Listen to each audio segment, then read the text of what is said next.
You are listening to Weekend Debrief, a podcast of Grace Church in Dallas, Oregon, where we look back at the events and activities of the weekend in our church community and the world and talk about them in light of the gospel. Thank you for listening. Welcome to Weekend Debrief. Pastor Dave here with Pastor Wes. And we are here to discuss things that went on this past weekend and posting a little later. We might be posting later in the week. Yeah. It gives a little chance to kind of get our thoughts going and that kind of thing. But might have a new rhythm of posting instead of trying to post every Tuesday. But every week we'll be coming to you talking about things that happened over the weekend, whether it be the sermon or different events in our world or both. Yeah, I was going to say definitely this week as we kind of dive in, we're not only talking about the sermon, but some news that came out this weekend that I think, as we've talked about, that relates directly to the message on Sunday. Yeah.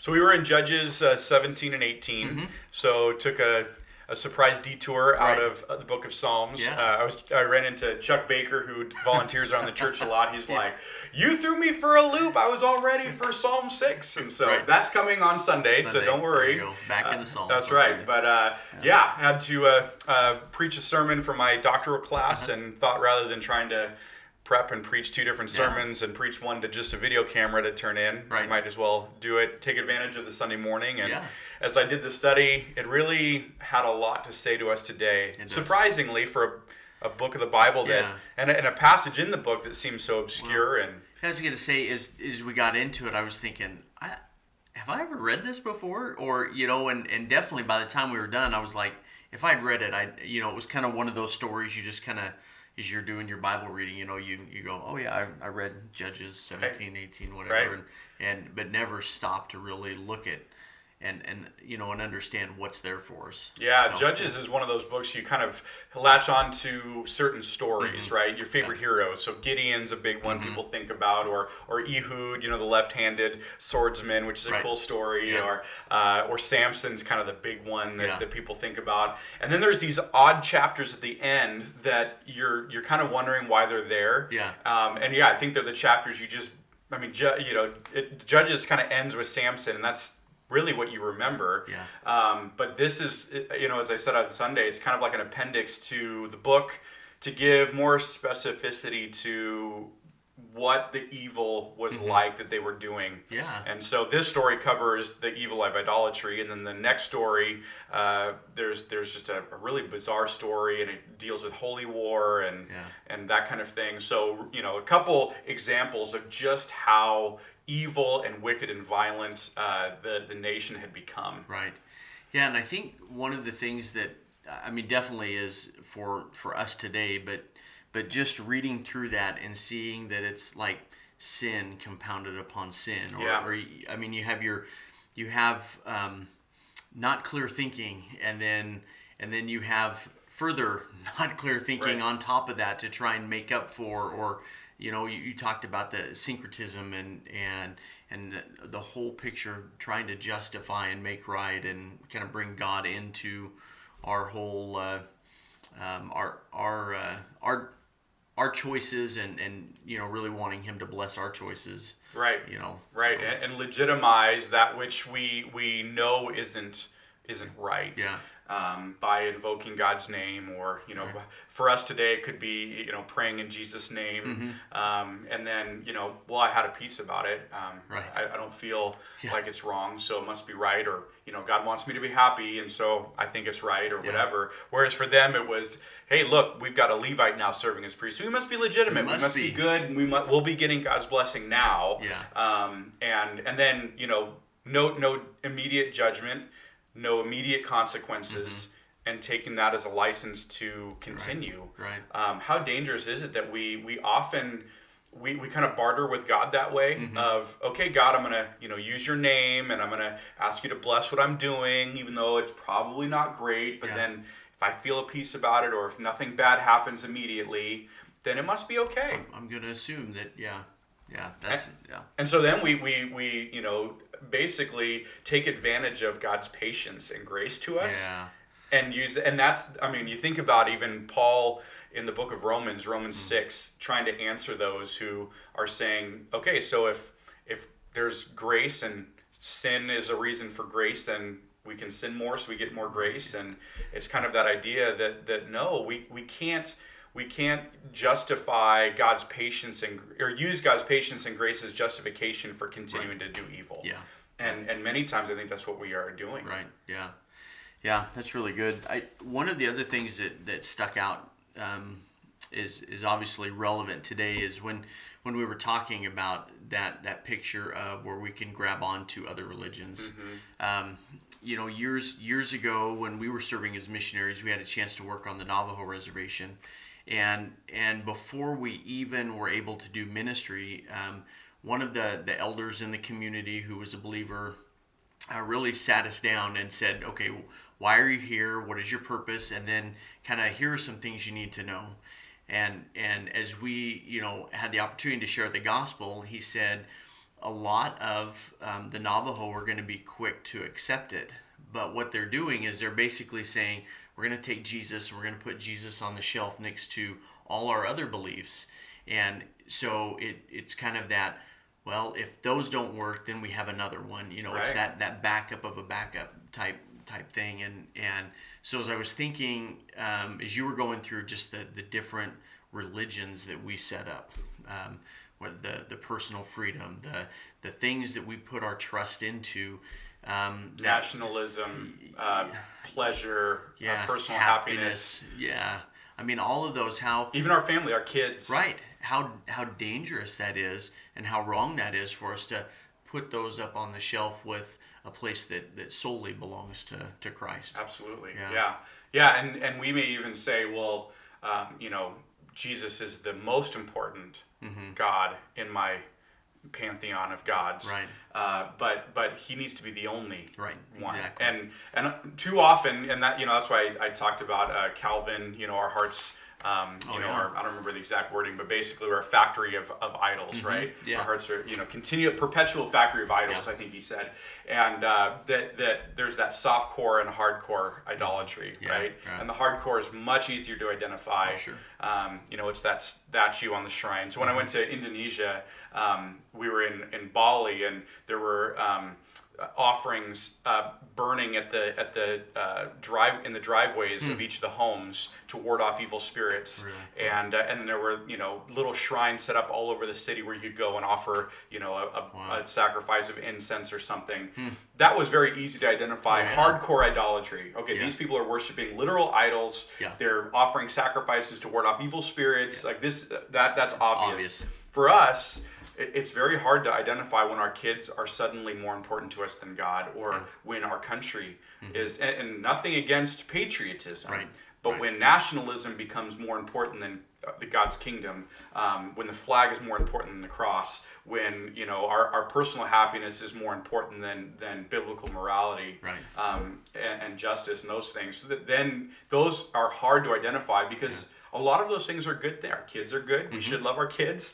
Our country is great. We should love our country. We've been blessed to live in this country. So blessed to live in the country, right? And all of these things, personal freedoms, what a blessing that we have, the freedoms that we have, that we can vote and we don't just have to serve a dictator. And so these are all good things, but when the good things become ultimate things and become God-like things, then it's a problem. And that is hard to identify. Yeah, absolutely. Because there's a fine line between just love for country and turning it into a false god. Yeah, and those things, especially as we talk about those soft core things, I mean, those are things that can happen over time. I was thinking it's a kid's song, and I don't know if it's Casting Crowns that incorporates, be careful little hands, what you touch, careful little eyes, what you see, those kind of things. And it, I think it's a Slow Fade is the name of the song. Slow Fade. So it's there's those little changes over time, little compromises that we make, and I think that's those are one of the things how that soft change, that soft core idols, how they can creep into our life. And for in Micah's case in this story, he starts out with this stealing from his mother, and then she turns that around and under the guise of serving Yahweh, makes a graven image, and then he sets up a shrine, and then that shrine now has a priest, and then that priest and the shrine are taken, and now it's for a tribe, and then it's set up, and that becomes the center of pagan worship for a nation, and it leads to their destruction. You see each of these compromises along the way, and at any one of those times, they could have stopped, repented, gone to Shiloh, done what was right. And that's what I love about the end of the story, where it says, so they set up for themselves Micah's carved image that he had made, and it was there as long as the house of God was in Shiloh. The whole time, what they were looking for, the blessing of God, was available to them. The presence of God in Shiloh, which was not very far away. No. Like, we were talking about it in our small group that like maybe a 2-day walk. Right. The whole nation isn't that large. I mean, in general. So it was well within reach. Close enough that they were without excuse. Definitely without excuse. And yet it was easier for them to set up their own place of worship. It was easier for them to actually be able to see a statue representing the God instead of trusting in this God that you cannot see. It was far easier to do their own, for the Danites to, instead of taking the territory they should have taken, where there was a difficult enemy. And you contrast that, I didn't say this in the sermon, but you contrast that with the story of Caleb early in the story. Where he's the, he and Joshua are the oldest now because they were the only ones from the original generation of people. And there's this hill country that he wants to, get with these, mighty warriors, and he's like, take the hill. I love that story. Take the hill. I want that place. I want to do it for God. And he's one of the oldest there. And then you contrast that with these, Danites who are like, oh, we can't take the Amorites. They're too strong for us. And so we need to go find some, peaceful people that we can wipe off the face of the earth and steal their land. And, so it's way easier to do it our way than God's way. And yet God's way is so much better than our way. And God's way, if they had followed and obeyed, God would have come through for them just as he had every time that they had obeyed him. So and for us, I think we can do the same thing. We make those small compromises. We decide to do things our own way. We do things the easier way. And over time, it's that slow fade into a place where you never thought you would get. Well, kind of thinking along that lines, there's been some news in the Christian world as far as a struggle out there, and a Christian leader who has found himself in a tight spot, in a bad place, compromises Jerry Falwell Jr. If you haven't seen the news or read articles on that, some inappropriate picture posted and some actions that he posted on his own Instagram. Yeah. That he took off, but someone had snapped a screenshot of it before he had deleted the picture. Yeah. Yeah. So, yeah, I mean, it's those things that it's kind of like a punch in the gut. Yeah. You're like, here's a person, and there's been time. I mean, and I guess the purpose of this conversation is not to dog on him. I mean, we're all sinners. We all have not a good opportunity, but opportunity is in front of every one of us to go down the wrong road and to make poor decisions and to impact our lives, our families, our ministry. But when you have somebody who is in the public eye, who has been very vocal in the public eye. It really has become a spokesperson for the evangelical movement. President of, I believe I've heard, the largest evangelical kind of fundamental university in the United States, Liberty University. Someone who is looked to and listened to, and followed by many, many people. Right. So it's interesting because how do you? I mean, we talk about there is a slow fade. The compromises that are made, but you go, okay. There's some really strict requirements for students at Liberty. I mean, as far as being on social media, being in, not being allowed to be on social media or websites to where sexual content or alcoholism is promoted, and yet here we have the president of that university posting a picture of, I mean, it doesn't say it's alcohol, but he claims it's black water, which is, I don't know what that is. I looked up, there's actually an alcohol that is called black water, so I don't know if that's what he was referring to. But not only that, and that was, he kind of has like a little caveat on the picture. Right. Oh, don't worry, it's just black water in the cup and it's used as a prop. Right. Okay, but the picture, that's the least concerning part of the entire picture. Right. He's standing there with his pants unzipped, his shirt pulled up, showing his midriff, with his arm in a compromising position around a young woman who is not his wife, who also has her pants unzipped and her shirt hiked up. Right. And so you look at that, and I mean, I saw comments of students from Liberty saying, if I had a picture of me holding a cup like that, I would have been pulled into the dean's office immediately and had to tell and give a report exactly what was there and getting written up and all this stuff. Exactly. And the confusing part is why he was the one who posted the picture to begin with. Right. And then obviously realizing later that was not wise and pulling it down. But I mean, here's the reality that we all have to understand. We live in a very public world. Yeah. What you do, and this was true before, but even more so now, what you do will be found out. Right. Yep. There's no hiding anything anymore. Yeah. And I think it reminds us both of the slow compromises, the little compromise and the slow fade, but also the importance of maintaining and even continuing to work on and grow our own character as people. Yeah.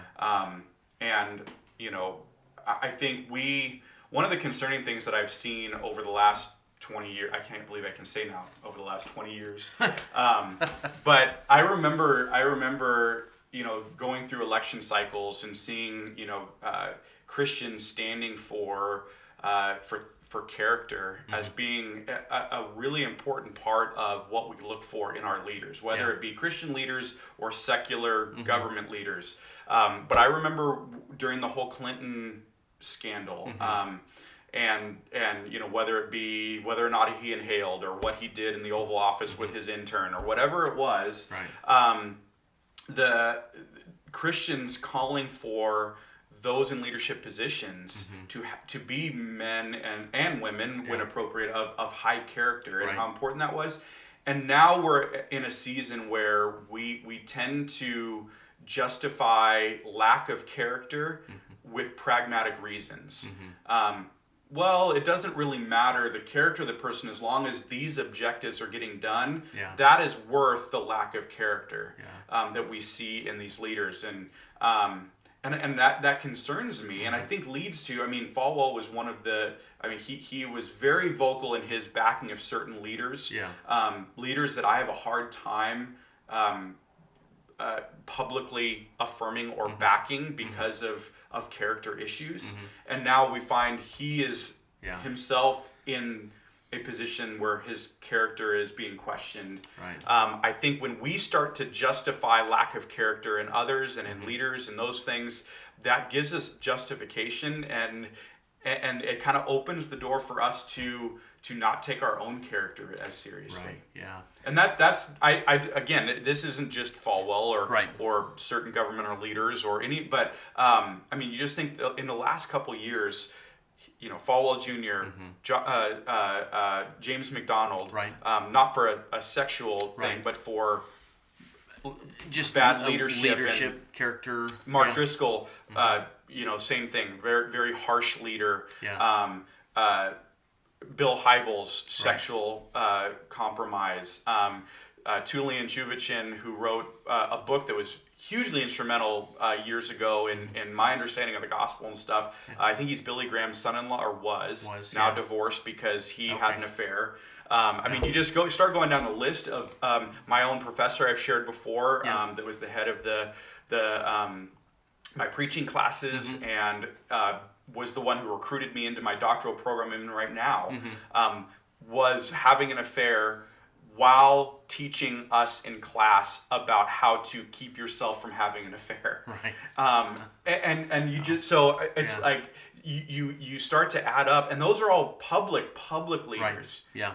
And so how many more Christians are compromising and failing and disqualifying themselves, ruining their families, and anymore we well, if as long as the right things are getting done, that's all that matters. Yeah, and character is so huge. I mean, obviously, I mean that's an understatement, but how that gets impacted is, or how that starts is when we start making those compromises, the things that we look there in Judges. And so even during this season, where it is easy to say, when church for the last 4 months, 5 months, I mean, it hasn't been something that physically we can come to.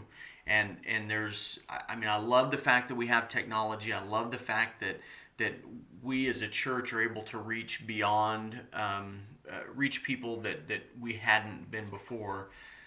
But sometimes the convenience, I think, can help, is one of those things that helps to, not in a good way, but helps erode our importance and our character. And so, things like, it's not supposed to be convenient to do the things that we need to do. And so, while just thinking about church, while it's nice we had a season and where you could sit on your couch, sit in your comfy chair with a cup of coffee and participate in the service, and it's a whole different thing now that the church is back open. And so there's some little things that we need to, I think we need to have accountability with one another. We need to take a hard look at our own lives and where are we compromising? What do we say is, it's not really a big deal.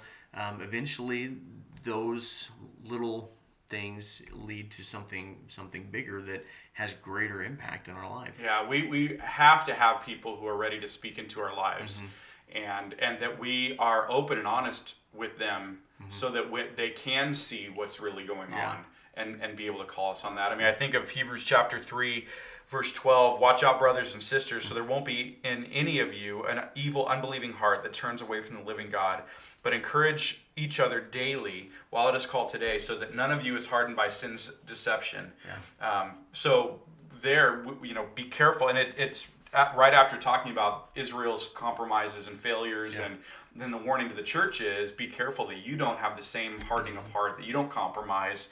The way we do that is by being involved in each other's lives and daily encouraging one another. So who is it that you have that's speaking into your life, that is has permission to call you on the carpet when you need that? Right. Yeah. Because we're called to a higher standard. I think of Ephesians 5, this came to mind when thinking about the Falwell deal and all the fallen leaders that we have seen. Verse 1, be imitators of God, so high standard there, as dearly loved children, walk in love as Christ also loved us and gave himself for us, as sacrificial and fragrant offering to God. But sexual immorality and any impurity or greed should not even be heard of among you, as it's improper for the saints. Obscene and foolish talking or crude joking are not suitable, but rather giving thanks.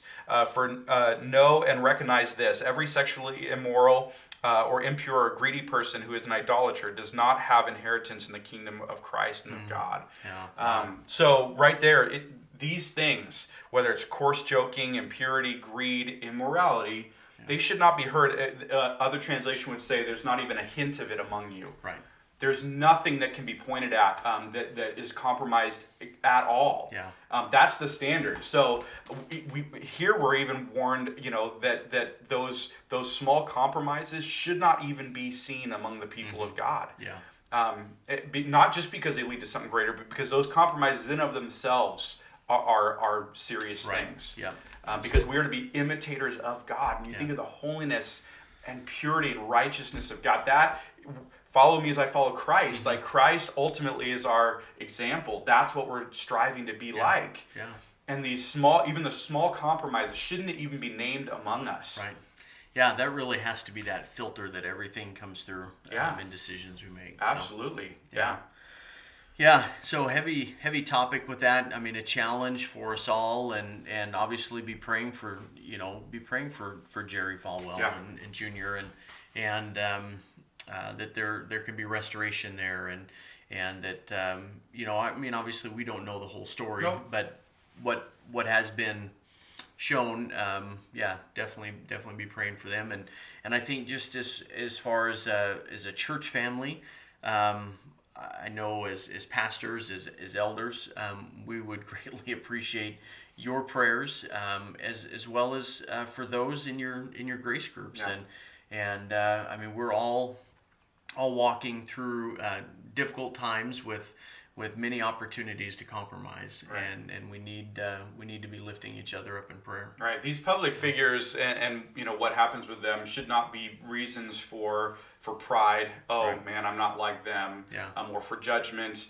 It's a warning, causing us to look inward, look at ourselves, and make sure to question. As it says, test yourself, that you may be found in the faith. Right. So we're to regularly evaluate our hearts. That's one reason why communion at the Lord's table is so valuable, to have that regular rhythm of examining ourselves in light of the cross and Jesus' sacrifice, and that prayer of Psalm 139, search me, O God, and know my heart, see if there's any, wrong way in me. And so that should be a regular, and we talked about that at our worship nights when we talked about confession. Right. That should be a regular practice of the believer of looking at your heart, of confessing where we are straying, confessing not only to God but to someone else, Right. so that they know, whether that be your spouse, if you can, Right.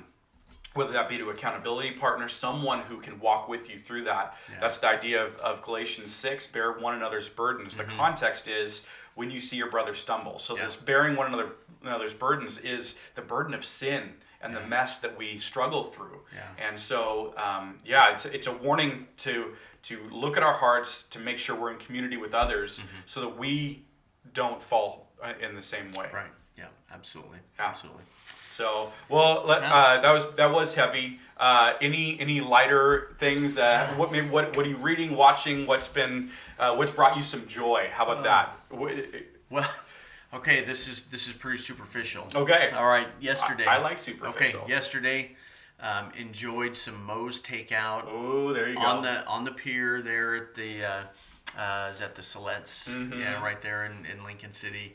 Very nice. Yeah, just watching the birds and lots of people out on the beach. But it was just kind of. I mean, it was like this is awesome. That's great. Yeah. Yeah. For me, a couple things. So I am or used to be. I can't say I am anymore. I used to be a gamer, a video gamer. Yeah. But every once in a while I'll play, a few minutes here and there, and so got the latest NHL game, National Hockey League game from EA Sports. So NHL 20, I think. So, and they've got this new thing in it, at least from the versions I played in the past. I don't know how new. It's called Threes. Okay. So it's 3-on-3 hockey.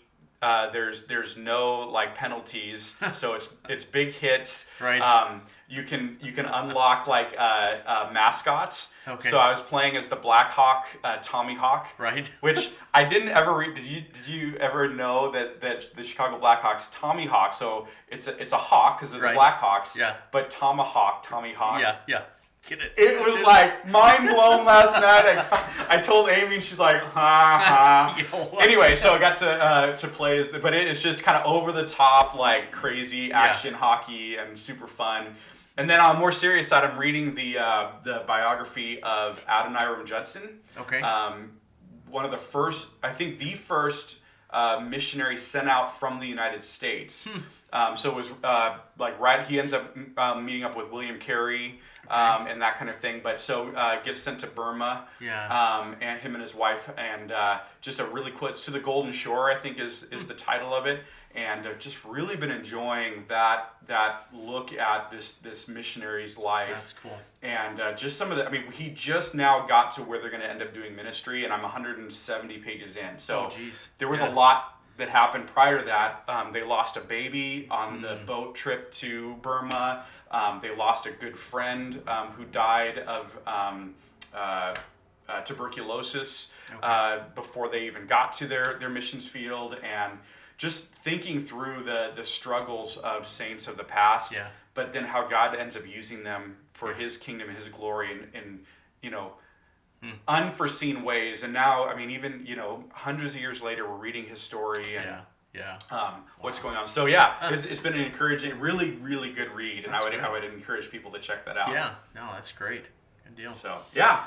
Well, yeah, thanks for joining us today and watching all the way to the end for those of you that are still on. So appreciate that, and hope you have a great rest of your week. And we look forward to seeing you Sunday morning, either in person or online. That's right. Psalm 6. It's going to be a good one, and hope to see you there All right. in one way or another. See you.